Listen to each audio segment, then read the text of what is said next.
All right, so hopefully you looked at the steps on how to multiply a fraction and a whole number. It's titled multiply fractions by a mixed number, but it's really the same thing. So the first thing that we need to do is we need to convert our whole number into a fraction and then rewrite the expression.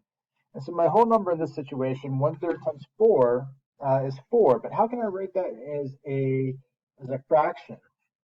And I can just simply just write it 4 over 1, right? I have 4 wholes.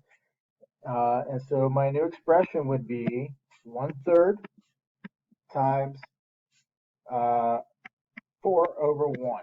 Okay? Cross cancel if you can. I can't cross cancel on this one because there's no common factors between any of the values. All right, so now I'm just going to multiply the numerators and the numerators times the numerators and the denominators times the denominator. So 1/3 times 4/1 equals 1 times 4 over 3 times 1, and that's going to give me 4/3. Okay, and the last thing I need to do is simplify. So 4/3 equals 1 and 1/3, and that's my answer. And so you got the digital steps. You guys can look at on the homepage for that. All right. So if you'd like to do an extra example, go ahead and pause the video and resume when you're ready to go.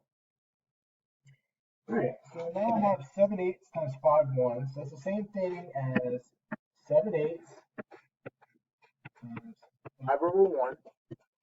Okay.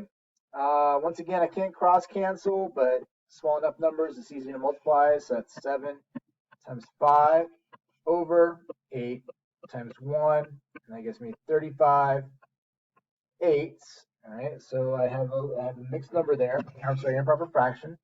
So 35 eighths in simplest form would be 4, and 32. 4 times 8 is 32. 3 eighths, and that is my answer in simplest form.